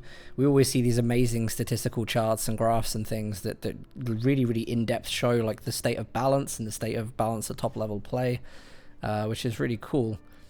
So I'll be keen to see what the statistics are from this, especially as it's, you know, this brand new patch as well. You'll find that Wehrmacht still get a massive look in this tournament, and Soviets are also very powerful. Brits still powerful. USF going to be played by a select elite few in my mind, mainly Devon. The reason is because the map pool is very well suited to Wehrmacht and Brits. The map pools are as follows: Kolodny Firma, Crossing in the Woods mainly, Crossroads mainly, and the other one. Faymanville Approach. They're all maps that have wide open centres and not many garrisons, which really allows Wehrmacht and Brits to use their very good AT guns and line of sight dependent weaponry to great effect. So you will see those factions still being powerful in this tournament, despite the live game balance with all those trolley maps. Well, hey, it looks like this game is taking forever to start. I don't know if it's something to do that they're waiting for something with Kfazar and the Battle Planner, but the game but they don't need that. No, they don't need it, but I mean, the game still is yet to launch. So I think we're going to make a tactical wait screen, if you don't mind. I would just like to go and get a drink as well. And then we can just jump into the next game as soon as it's ready. Absolutely. So yes, the game is going to be starting very shortly. Stick around, guys. It's going to be off. It's going to be very, very good. Yep, and also make sure you guys are on the Discord channel. It's ! Discord. Go and join it. If you have any clips, like remember to use the clip feature of Twitch, and then post those clips in the GCS highlights section of the Discord channel. We will be giving away some Discord merchandise as a kind of prize for some of the best clips that come in. That we'll use in a bit of a montage later. So make sure you guys are doing that, but we'll see you very shortly for Game 3 of this series.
Guys on stream, thank you very much for your patience at the moment. There's a couple of issues with just the Steam logins. We're waiting for Vonasten to regain connection before we go into the next game. Hopefully this isn't going to take too long.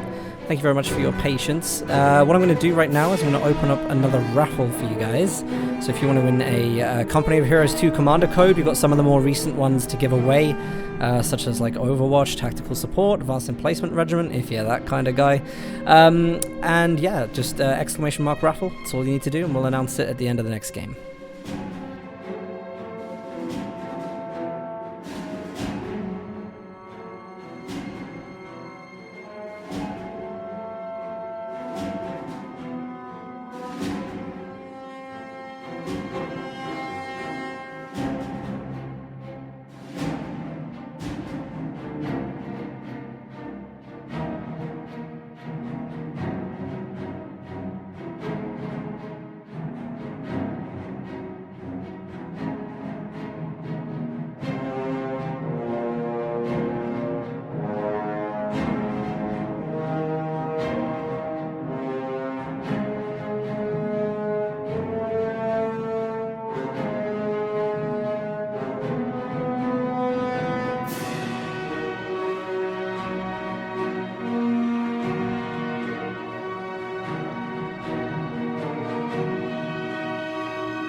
Hello everybody and welcome to game 3 of this series, Vonasten versus Insane Spanky.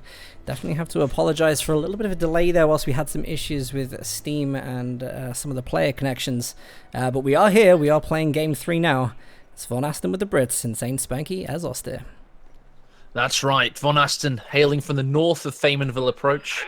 It is, Faymanville Approach is a very, very good map. In fact, it's arguably the greatest tournament map for Come Heroes 2 currently, based on player picks, vetoes, and also auto-match rotation vetoes. It's statistically been proven as probably people's favourite map in the game. And for good reason as well. It spreads the play very well. It's got great cut-offs, great central ground that's been sculpted by players such as White Flash Reborn, map makers such as White Flash Reborn. It's a great map. Here we go. Brits have been found out, though. Pioneers with the newly buffed MP40s are trying to gun them down. Yep, he's trying to get that extra damage whilst the units are building. Not sure if he's going for the trench there or the units. I thought he would get more benefit out of hitting the units whilst they take extra received damage. Misses it though. Trench is up for the Brits on the fuel point. So it looks like Brits are going to easily be able to lock down that sector in the early game. Yeah, there you go. They've got that territory sector. Vonasten doesn't have the cutoff though, so at least he's gone for the fuel without much backup. But here comes the third Tommy to surely take the cutoff. It's a very difficult one to be so aggressive with Brits at the start of the game because they can get thrown off very easily and you can sacrifice a lot of map control. But Vonasten's playing very, very confidently with the faction. He's got that trench down already, going to cap behind himself. So he managed it very well. He did. Spanky, by the way, is going for an interesting build. He's going for Sniper as his second unit. After the MG. I don't count those Pioneers, I suppose. They're worker units, I guess. But yes, indeed, he's getting the Sniper out. I don't particularly mind, actually, that he's gone double Pioneers, because they're the units that have the sight benefits. They're the ones that give the vision and range. So if you're going to go Sniper and you've got 2 Pioneers there, you're going to have incredible, you're going to have incredible sight spotting for that unit. Yeah, it's a good point. One of my favourite buffs in Come Heroes history was when they buffed Pioneer line of sight. Got one of the best line of sights of any infantry unit in the game, but besides perhaps Pathfinders. So it's great for spotting, and the Sniper is going to wreck the house at the moment. It's going to be able to have good vision against Tommies, which are high priority targets that cost a lot of manpower. So it's going to be a good tool. Spanky here is actually just trying to wire off the fuel on his side. Clearly a resource he wants to protect. He's going to get good manpower reduction across Vonasten by just continually harassing them with a Sniper from base.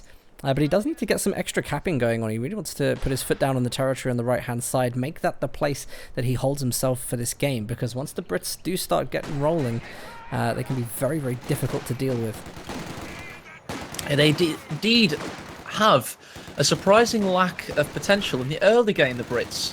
They are a reversal of the old asymmetrical balance of Allied and Axis. They are a faction that aren't so great in the early game. The units are a little bit too high value, and they don't quite enable you to cap enough of the map.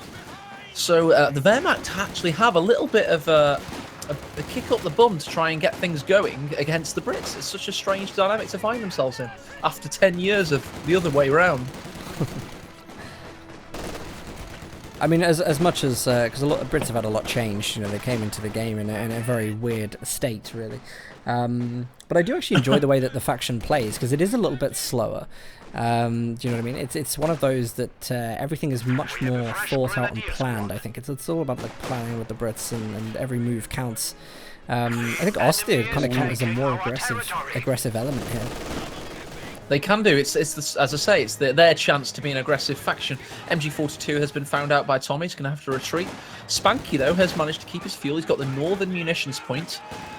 He's done okay on the victory points as well. He's only lost 16 so far. So we're up for an even game 3, and this is what we want to see. Must be said as well, another piece of analysis about old Co-1 players. They seem to do a lot better as Wehrmacht. Wehrmacht, of all the factions relative to the prequel to this game, are the least changed in terms of how they play. Their teching, the units at their disposal. They're called the Austere by the community, but the Co-1 Wehrmacht, very similar to the Co-2 Austere. And players like Spanky do feel in their element when playing them. cannons are seizing a sector. Well, let's have a look at the game so far. We've got a lot of trenches down here at the moment. British Tommies trying to find places they can cap and also use those trenches as defensive measures. But the sniper here that's going to want to try and take down the Tommies. And again, the sniper is an absolutely brilliant unit because it's so difficult for the Tommies to counter. Vonasten's going to go with a sniper of his own, which is a very sensible decision. But again, could get counter-sniped and end up being a huge manpower drain. Yeah, I'm not sure Vonasten's going to be the sniper player he needs to be against Spanky. I hate to keep bringing the Co 1 references, but I promise you Spanky was a Co 1 tourney player. And in Co 1, sniper meta was quite frankly so prolific it got annoying. So you really don't want to go toe-to-toe with Spanky in a sniper battle. I wouldn't advise it. He is the... You know, it's going to be difficult. Hopefully Vonasten has what it takes. He's definitely 2-0 up in this series, so he clearly has what it takes in general. However, if it comes to a sniper battle, I'm not so sure. We'll wait and see. Well, we're not too far off of that at the moment because British sniper on the field takes a little bit longer to take those killing shots. But he's moving himself into a position in the center of the map where he's going to be able to identify where the opposing sniper is and get himself into a counter-fire spot. He's just making his way over to the left-hand side of the map now. Where do we see Spanky's sniper? He's actually currently out of cover at the moment, so we could see a really early counter-snipe. Definitely on the cards. Oh god, here we go. And this is where the Brit sniper could actually be at its best use when the Fairmatch sniper does not expect it. It's hanging around with hold fire on, in cover, and gets the shot off! There you go, Vonasten, showing his presence on the battlefield. What a general. He got up there in the sniper's face and killed the sharpshooter. Yeah, lovely little play there, and it gets exactly what Vonasten wanted. He needed to remove the sniper from the game. It was a worry that he might actually lose that unit himself, but instead he comes off with the win there and puts himself in a really good spot now to try and force Spanky into that tier 2 light vehicle build, and he's going to be able to counter it pretty nicely. Here's me as a hype caster. It's my job to make the game sound as exciting as possible. It's Dan's job to bring you back to reality. I tried to talk Spanky up as a Co 1 tournament legend with the sniper meta game nailed down. You'll never counter snipe Spanky, and there it goes. There it was, yeah. It's unfortunate, and it's caster's curse, because it doesn't matter what we say, it will always go against us. We almost narrate these things for the players to go wrong. Yeah, we do. Thunder1 points out AA is 1-2 seconds behind. It is true an observer. The guy that sets up the observer lobby is always 2 seconds ahead of the guy that joins. So yes, it's just the way it is. You know, never mind. At least Dan's calling the action and I'm just screaming. So hopefully it should be fine. Yeah, there's something that's never been changed in Company Heroes. The observer mode that does always do that is natural. Oh, lovely rifle grenade there on the right side from Insane Spanky. He's coming around with the flank, trying to get rid of the Vickers, and he gets it. That is a huge steal. There you go. And he's got the... What is Spanky doing? Oh, he's going for a base rush! No way! Really? No way! Well, he's got the half track with a Pioneer with a Flamer. Grenadier. Oh, he's not doing what I wanted him to. Damn you, Spanky. Damn you to hell. A base rush would have been impressive. He probably could have got away with it if the AEC wasn't in the build. Brits, looks like they're trying to occupy the house. They're going to get forced out pretty quickly by the Flamethrower Pioneers. There is, of course, the Grenadier to pick off any of those units that are low health on the retreat. Looks like he's getting back in the half track. He doesn't want to push this. This is a really bad idea as the AEC just comes on the field. Sensible decision. Very sensible. He's got to be, because this is a high-stakes game for both players. Vonasten's clearly trying to make a statement. He doesn't want to lose. He wants to win 3-0 because we seeded him lower than he thought he needed to be seeded. And obviously Spanky's trying to get back into the damn thing. Bit of a disaster situation here. The Grenadier should be able to get the Faust, but not before the AC delivers a final blow to the half track, leaving all the units on that side void of reinforcement potential. We've now got the Sniper, which looks like it was considering to get a final shot on the Grenadier, but forced to retreat from the Pioneers moving in. Spanky still, despite losing all of these units, is holding a triple cap with numerous territory points right now. AEC is of course out, which has demolished the vehicle threat, which is no longer existent, which is allowing Spanky's superior army with obviously 2 machine guns now. It's going to be able to literally soak up anything that Vonasten has to offer. Very strong position. It is a strong position. I think his best tool here has just been aggression. Even if he has been losing units, he's certainly winning on a resource front. From the high level of aggression he's put in, he's still speccing his army very, very well. He's going into the AT gun 10 minutes. It's still okay time for that to happen. But he's just having relatively balanced engagements at the moment. Yes, despite losing his sniper, Spanky's done a very good game here. It's been very good to see. He's got a Pack 40 as well now, so to be honest, for the early game, he's absolutely covered. He's got the 2 MGs, but now, Dan, he's coming up against that boy's anti-tank rifle wielded by a British sharpshooter, and he's losing manpower attrition, which is the exact opposite of what he wanted to happen.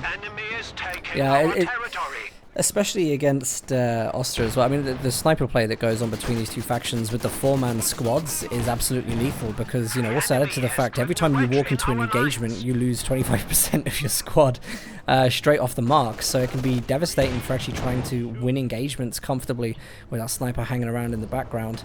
A lot of me thinks he may go for it again if he doesn't go for some kind of indirect fire to push back.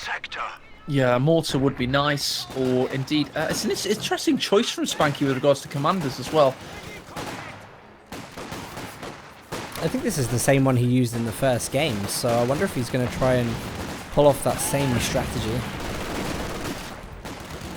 The trench clearing tool is out, the flamethrower. Look at the damage on those Tommies. They're going to have to get out of there. Difficult retreat path as well. The LMG needs to set up, but there goes some... Oh my god, a massive squad wipe there. Oh, thanks to the... And he's going to get away with his Brits as well. Really, really unfortunate. Was that the AEC then that just clipped off on the end there? Yeah. What the hell? I thought it was a mine at first, but there's no crater. The AEC literally just squad wiped. I thought after Winter Balance Patch, with the accuracy increase and the splash damage decrease, the AEC wouldn't be capable of such feats, but apparently so. And that, ladies and gentlemen, is why you need a best of 5 in Company of Heroes 2. Even in the early rounds, if it's a big tournament with a high standard of play throughout, there's luck elements like that mean you want the best player to rise to the top, just like the cream. And hopefully we'll see that happen in this series. Spanky was just caught laying a telemine there by the house in the centre. Vonasten did spot it. He's now ground attacking with the AEC in an attempt to try and blow that up. And I hope he gets it soon, because if he doesn't, he's probably going to think it's not there and potentially lose a unit later on in the game to a telemine. No, he's got minesweepers coming now just for that final check through, so he's going to spot that and then remove it. Definitely doesn't want that to happen, so he's doing everything right at the moment, Vonasten, to get back into this. He's lost his MG, and Spanky's been a little bit too powerful for his liking in the early game. He's going to lose his pioneers if he keeps firing at the mine before it's... Oh, God. That could have blown up, and that was risky. Here we go. So, Insane Spanky's getting tier 3 up the support armor core. He's going to be able to get some good medium armor units out with this 60 fuel, which is constantly growing. The enemy is taking our territory. Whatever he does, he's going to have to do it quickly, because the Strangleholder's coming in, and even though Vonasten doesn't look like he has that much on the field, the powerhouse of units that he's got is going to be very, very effective here. We now have the mortar pit on that right side, which is going to harass any support weapons that are going to take up positions on the right. It nearly forces Spanky to play a little bit to the left, but that is just so locked down at the moment with the 5-man squads of the Tommies with support AEC and Sniper. Yeah, that mortar's going to be an absolute fiend. We can't actually see its range with the casting overlay, but it pretty much covers the entire centre. So either as Spanky deals with it, or he'll lose so much manpower throughout the game, it'll deal with him. I might possibly know a way of showing it. Let me just test this. Sorry for the overlay issues here. Go on. I hope it works for your sake. I'm changing. Yeah, you change with control right, so you can go to player view. And then hopefully when the barrage comes on, we'll be able to see... No, we can't. Oh well. I thought not.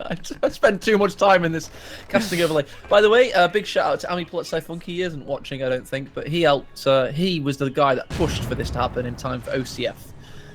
And then he used it to show decals on the vehicles. But still, thank you so much, Ami, for making the casting overlay happen. Do you remember the old overlay for casting done? It was literally just the game overlay. It was horrific. I was on it a second ago. Were you, oh, is that what you did? Yeah. Nice. It's built into this. But it's made such a difference to this game. It really has. But anyway, let's not distract from this because we do have a bit of a situation going on here at the moment. Flamethrowers going in to burn Tommies out of the trench. It looked like Spanky was making a little bits of ground here and there across the map. He's going to get some territory back, but Vonasten has this wildly under control right now.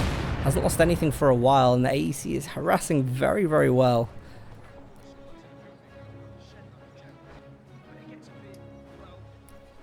Somebody in chat just said, why are all the games rollovers? I don't think this is a rollover. I know Vonasten is the highest seed, and I know he has won the first 2 games, but he didn't do it easily. Spanky's still a great player, and he still managed to take 200 victory points away from Vonasten. I just don't feel it. I think this tournament's extremely strong in the first round. Absolutely. No, I wouldn't say this series has been a rollover at all. In fact, it's still looking dead even. VPs at 15 minutes in aren't that disparity.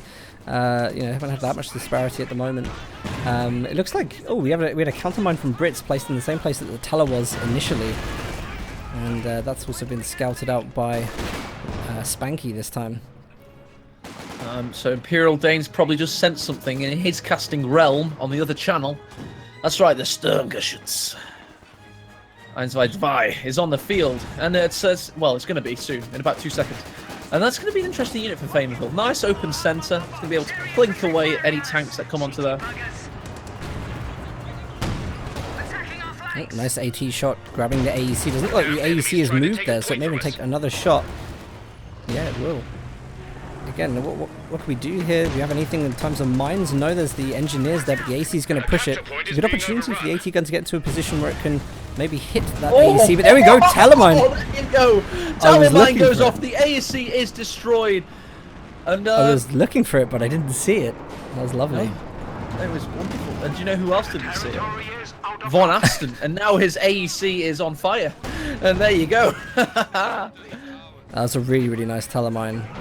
Second one I've seen now of the game. Not scouted though. Vonasten's going to have to be a little bit careful. This time it's Vonasten who's going to need to do the mine sweeping after that first game with all those demo charges. We do now have the Cromwell just hitting the field from Vonasten. It's going to be up against the Stug. And I'd say the Stug is a very, very good choice for him here. Yeah, a really good choice. Sturmgeschütz on the field. It's going to be up against the Cromwell, also just hitting the field. So we've got a very potent game on our hands. Equal parity between the both players, so very exciting. I still feel like, Spanky is on all areas of the map at this point. He's just managed to, what looks like, reclaim some of the right-hand side. Do we see a rush from Vonasten here? Cromwell OP. As it just literally rushes a modified tank destroyer and pushes it away.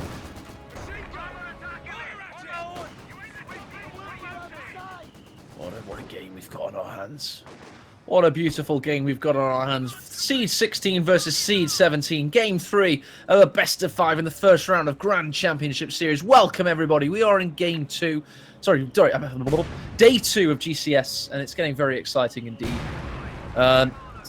It's getting very exciting. I'm really, Dan, I'm being horribly biased, and I really want Spanky to win this one.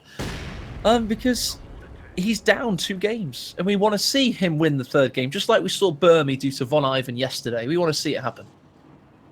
We do, yeah, and it's just been a couple of silly things across the games that have really been losing the games for Spanky so far.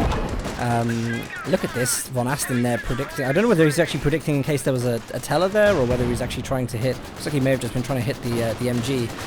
But Vonasten's definitely looked like the stronger player in the series so far. Spanky's doing everything he can. He's putting up a pretty good fight, but it just isn't enough to stop Vonasten from rolling the base occasionally, pushing back through the territories. Now look at that, we've got a stun shot from the sniper, keeping that Comet well and safe in the retreat. News from the other front, Papio Daniel is 2-0 up against Jeremy. Seed 13 versus Seed 20. So yes, it's a very, very good day to be a fan of coming here. It's too competitive.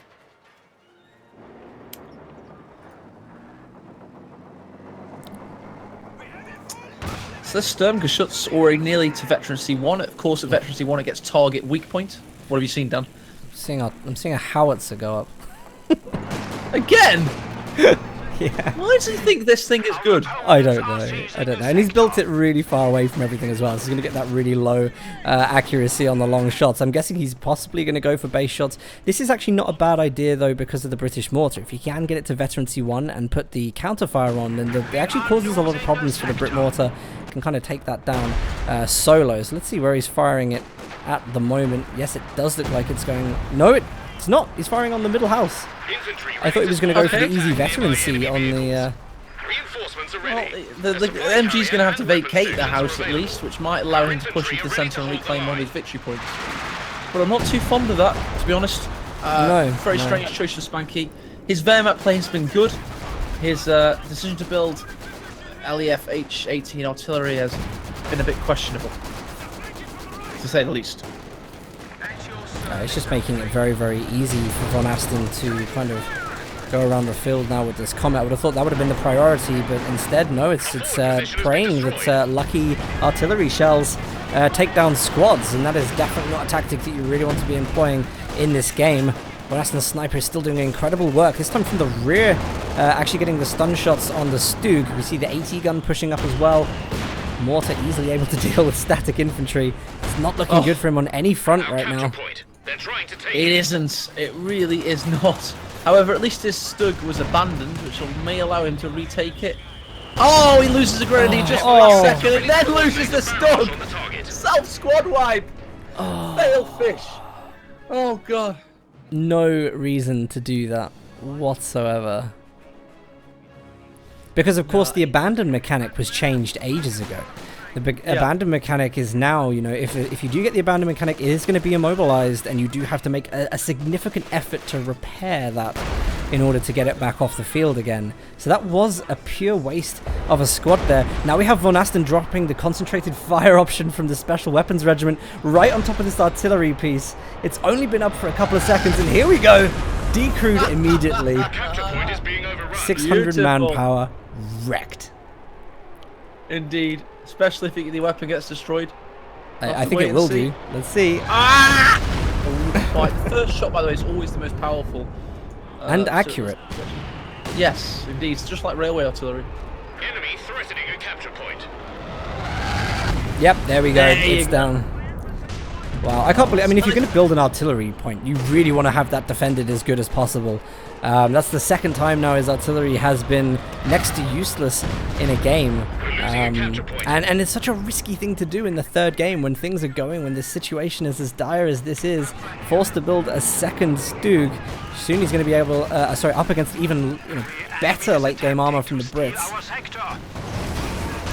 I'll tell you what, Dan, it's a good year to be a Company Heroes 2 fan. 2017, with these new Nvidia cards, we're able to sit here and watch that artillery come in. No frame rate droppage. Big plumes of dirt hitting the air. It's bloody beautiful. Shots coming up through the centre there. I don't know what he's going for. Oh, God, he's got a damaged engine on the Cromwell. But there you go, the 6 pounds is ready for him. He's diving in. He knows he's 2-0 down in this series. He's getting a bit aggressive. It's just not working out. Even if he gets out of this, he's going to drive over the mine. He was trying to throw for the Cromwell, and it's just not going to make a single bit of difference. What a throw. Why? He still had a lot of VP. He was still winning the VP game, Out of all of that, he was still winning on VPs. He could have held that out for a little bit longer, maybe with the spotting scopes, but instead he went for all or nothing and came out with nothing. 3-0. Congratulations, Vonasten. I can see Spanky's away in Steam as well. I think he left in a little bit of ignominy there. But no shame to Spanky. I know you're the clanmate of Devem and Aimstrong, and they were probably watching you against Vonasten. But shame there, mate. You've done very well. 3 games where you didn't look bad at Company Heroes 2. Vonasten just looked better.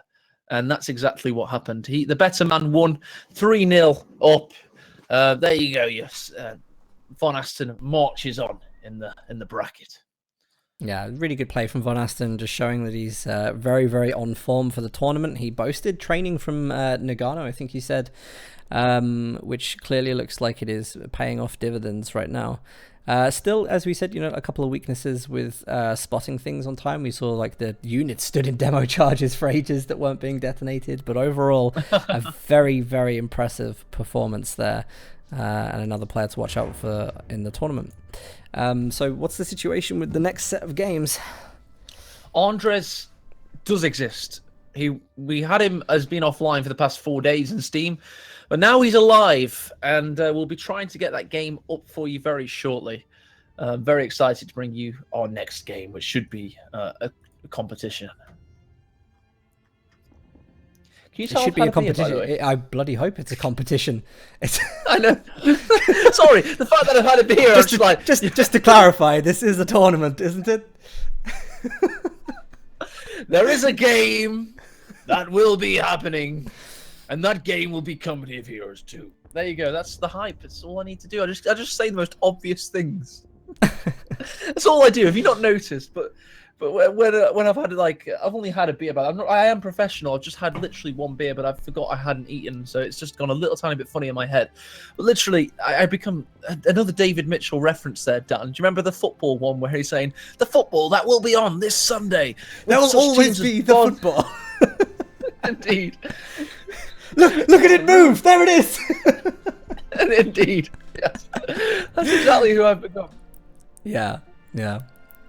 Well, we have to do a couple of things first just before we move into the second set, and I think the battle planner is working again now, so we will be able to monitor. Please, Quasar or whoever's modding, doing the moderation for the next one, please let us watch the coin toss, because it's such a beautiful part of the battle planner that we really want to show. Let us one moment. We're going to announce the winner of the raffle as well, because you guys were raffling for a Company of Heroes 2 Commander code, and the winner for that is going to be, let me just close this raffle first. It's going to be Crucius Kiro. I assume I pronounced that correct. Crucius Kiro, congratulations, you've won yourself a Commander code. We'll announce you as the winner in chat, and I'll give you a message on Steam after this stream, on Twitch, sorry, so that you can let me know what you want. Just a minor clarification. Quasar's made the app, and Hooligan and Kurahi are the referees, and they've both just agreed with you, Daniel. They will show you the coin toss, so you, in their words, stop being such. I can't read that out, to be honest. Where is that written? I'm going there right now to sort it out. Oh dear, I made that up. It's fine.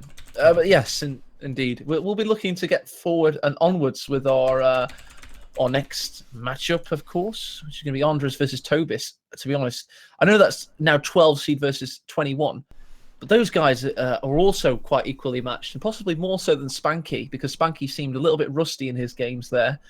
Andres and Tobis, it's going to be a very interesting matchup indeed. It is, yeah, and we were talking about this earlier. Obviously, we got coming up 720 people on the stream right now. Thank you guys for joining, by the way.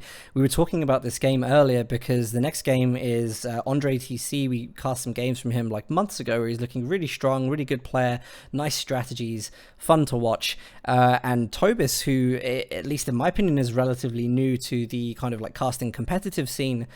We saw him during King of the Hills, which was a series that I ran that me and AE were working on to kind of build this patch that we're in now, we saw him play against Captain Price. He played a really good game against Price, took us by surprise, really dealt with everything that was thrown at him incredibly well. So this is going to be a good series. I know we're saying this about all the series, but I honestly believe that. I do think it's going to be a very good series. This one was a good series. I know some people are saying 3-0, it's a stomp. Okay, fair enough, he won the games, but they were no easy wins by any means. They were incredibly good pushes, incredibly good strategies, and that's what was the deciding factor in that. So yeah, let's get hyped for the fourth series that we're casting on this channel. The only, in inverted commas, no offense to you, who stomp has been against them so far, and that's